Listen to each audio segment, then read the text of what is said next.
So, hey, let's work on this pattern. Let's break down the logic step by step on how to generate a diamond pattern in C# programming. First, we'll understand the diamond shape. Look here, a diamond pattern consists of rows of stars that form a diamond shape. The number of rows in the middle of diamond determines its size. Each row has a specific number of spaces followed by a specific number of stars. Now let's move on to the coding part.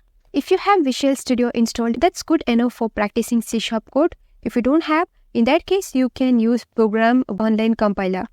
So, back to the diamond.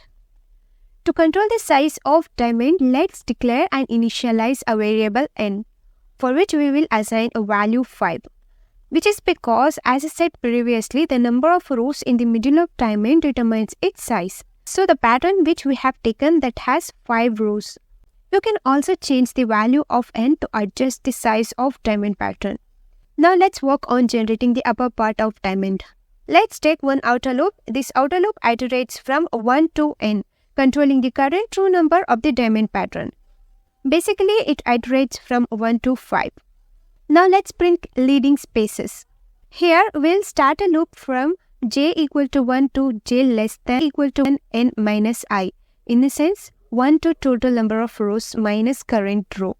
Here we have taken total rows as 5 and we'll get the current row from the outer for loop.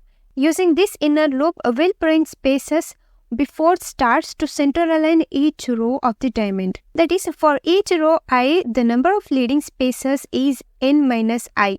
Let's say, for example, if we are in row 1, the number of leading spaces is 5 minus 1, which is 4 spaces. If you are in row 2, the number of leading spaces is 5 minus 2, which is 3 spaces. And same, it will continue 2 spaces and 1 space. Next, let's print stars. Here we'll start a loop from j equal to 1 to j less than equal to 2 into I minus 1.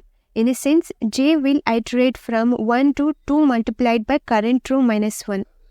This inner loop prints the stars that form actual diamond shape. Here for each row I, the number of stars is 2 into I minus 1. This formula ensures that the number of stars increases as you move to the middle row of the diamond. Let's say, for example, if you are in row 1, that is the value of I is equal to 1. We will print 2 into I, that is 2 into 1 minus 1, which is equal to 1 star. As per Bodmer's rule, first we'll multiply, then we'll subtract. So if we are in row 2, we will print 2 into 2 minus 1, that is 3 stars. Similarly, if you are in row 3, that is 2 into 3 minus 1, 5 stars. For row 4, 2 into 4 minus 1, that is 7 stars.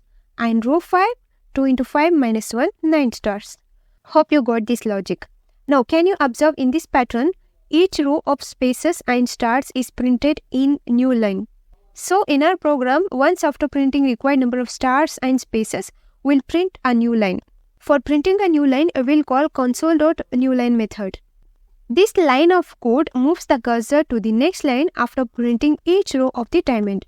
Ensures that each row of the diamond containing spaces and stars is printed on a new line. So here we'll end our diamond upper part logic. Now let's implement the logic for generating the lower part. Here let's take one outer loop. For upper part logic, we iterated from 1 to n. Similar way for lower part logic, we will go from n minus 1 to 1. You can remember this lower part logic in layman. बोले तो जैसे भूतनी उल्टे पाँव चलती है ना वैसे. So in lower part, तुमको भी उल्टे पाँव चलने पड़ेंगे. So this loop iterates from n minus 1 down to 1, controlling the current row number of the diamond pattern for the lower part. Next, we'll print the leading spaces to the lower part, which is similar to the upper part. Here we'll iterate from n minus 1 and print spaces before stars in each row of the lower part. That is, if value of j is 1, in that case I will print n minus I spaces. We know value of n is 5. And for the lower part, value of I starts from n minus 1, which is 4. So 5 minus 4, which is 1. I will print 1 space. If the value of j is 2, in that case 5 minus 3, I will print 2 spaces. If the value of j is 3, in that case 5 minus 2, I will print 3 spaces. Same way, if the value of j is 4, in that case 5 minus 1, I will print 4 spaces. Next, we'll print stars for the lower part in similar way we did for upper part. This for loop prints the stars that form the actual diamond shape in each row of the lower part.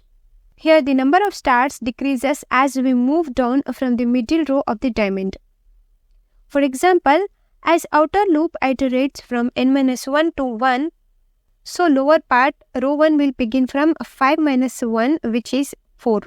If j is equal to 1, I will print 2 into 4 minus 1 stars. If j is 2, I will print 2 into 3 minus 1 stars. Similarly, 3 stars, 1 star.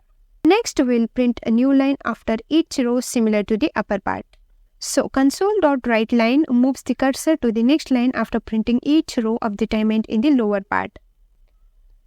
The entire code snippet looks like this. Now, let's execute this code. Here we go.